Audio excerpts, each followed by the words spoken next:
संपत्ति नाना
संपत्ति होती है और जहाँ सुमत नहीं होती वहाँ अनेकों प्रकार की कुमत होती है।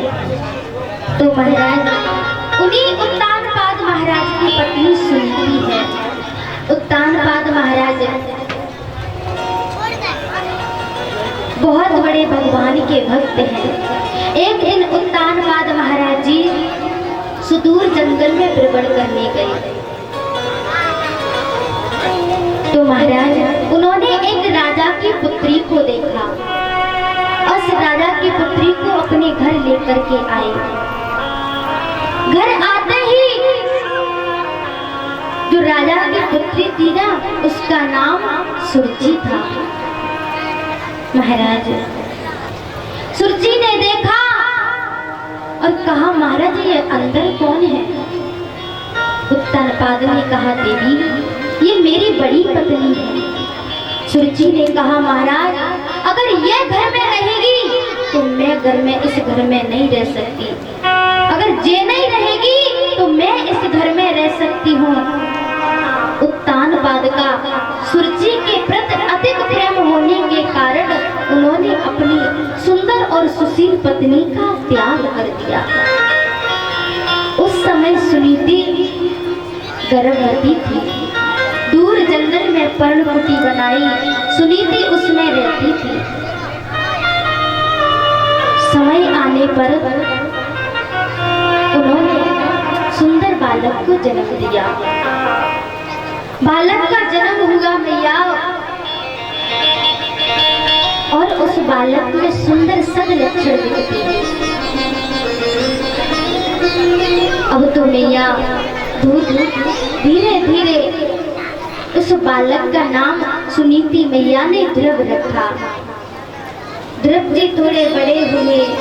अब तो मैया सुनीति अपने ध्रुव अपने बालक को अपने साथ ले जाती। कहाँ? जहाँ संतों का सत्संग होता था, जहाँ भगवान की लीलाओं की चर्चा होती थी, वहाँ संग ले जाती थी। तो ध्रुव जी महाराज में भगवान की भक्ति बढ़ने लगी, क्योंकि होनहार ब्रवान के लखत चीकने पाता। जैसे वृक्ष के नए पत्ते होती है ना, चीकने पत्ते होते हैं, उसी प्रकार हमारे घर में जो बालक होते हैं उसी प्रकार होते हैं। जैसे सांचे में उनको ढालेंगे ना, वैसे ही सांचे में ढल जाएंगे। इसीलिए अपनी हर मैया को अपने बालकों को अपने साथ लाना चाहिए, जिससे हमारे घर के बच्चों में सुंदर सुंदर लक्षण आ जाए। कथा सुनने से बालकों की भी समझ आती है। जब जब आप कथा सुनने जाए ना, तो अपने बालकों को संग ले जाना चाहिए। अब तो ध्रुव जी महाराज ने एक दिन कहा, मैया क्या मेरे पिताजी नहीं है? मेरे पिताजी कहाँ हैं? सुनीति ने कहा, पुत्र जो दूर में है ना, वही तेरे पिताजी का घर है। आज ध्रुव जी दौड़े दौड़े अपने पिताजी के घर गए। जैसे पिताजी के घर पहुंचे, आज पिताजी को देखा, देखते ही ध्रुव जी महाराज दौड़े दौड़े ध्रुव जी महाराज उनकी गोद में जाने लगे। जैसे ही गोद में पहुंचे, सुरुचि ने देखा, क्योंकि सुरुचि का भी एक पुत्र था, उसका नाम उत्तम था।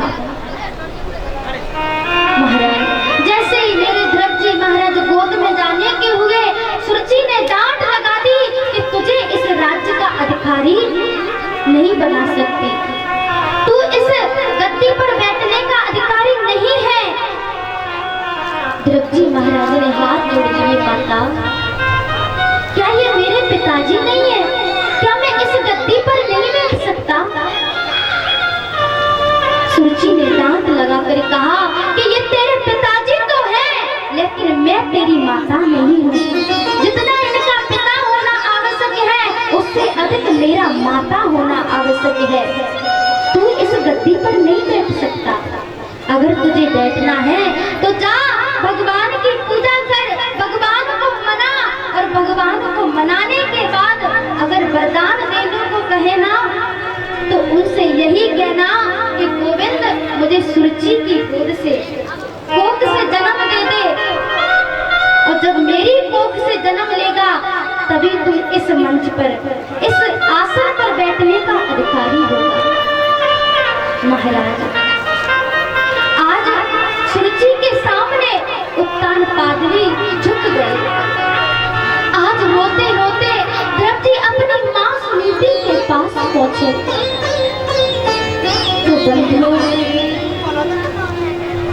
सुरुचि ने केवल ध्रुव का अपमान नहीं किया है, सुरुचि ने भगवान का भी अपमान किया है। क्योंकि महाराज जन्म मरण के चक्कर से हम मुक्ति पाना चाहते हैं, और सुरुचि ने अपने गर्व को भगवान से भी ऊंचा मान लिया कि अगर इस गद्दी पर बैठेगा तो भगवान की पूजा कर, वरदान मांग और मेरी कोख से जन्म ले।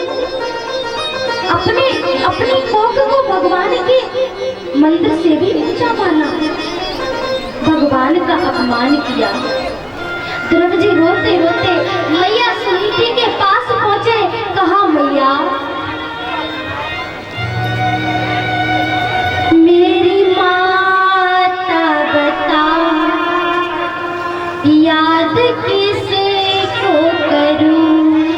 आज ध्रुव जी रो रहे हैं, रो रो कर मैया से कह रहे हैं, मैया मेरी माता बता, याद किसे को करूं। मेरी माता बता, याद किसे को करूं। ओ मेरी मैया बता, याद किसे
किसको करूं? ओ मेरी माता बता याद किसको करूं?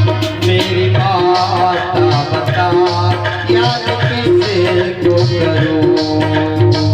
दुनिया में कोई दिखता नहीं, दुनिया में कोई दिखता नहीं, दुनिया में कोई अपना नहीं, मेरी मैया बता याद किसको करूं? मेरी मैया बता याद किसको करूं? मेरी मैया बता याद किसको करूं? मेरी मैया बता याद किसको करूं? मेरी माता बता याद किसको करूं? मेरी मैया बता याद किसको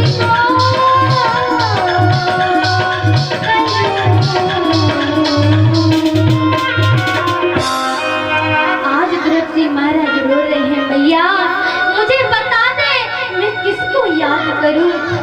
अगर आज मेरे पिताजी होते तो मुझे थोड़ा सा गोद में लेते। मेरी माता बता याद किसको करूं? दुनिया में कोई अपना नहीं, मेरी मैया बता याद किसको करूं? महाराज द्रौपदी रोने लगी, मैया सुरुचि मैया को मैं इसका फल अवश्य दूंगा, मैं उनसे अवश्य इस बात का बदला लूंगा। तुरंत मैया सुनीति ने ध्रुव के मुख पे हाथ रख दिया। लाला ऐसे नहीं बोलते, वो तेरी माँ है, क्योंकि लाला तू अमंगल की आशा मत कर, तू किसी की अमंगल की आशा मत कर। लाला तेरी मैया ने कहा है कि तू वन में जा तपस्या करने, तो मैं भी कहती हूँ लाला तुझे वन में अवश्य जाना चाहिए, क्योंकि मैया संसार में पुत्रवती मैया वही मानी जाती है जिसका बालक भगवान का भक्त होता है, जिसका पुत्र भगवान की भक्ति करता है।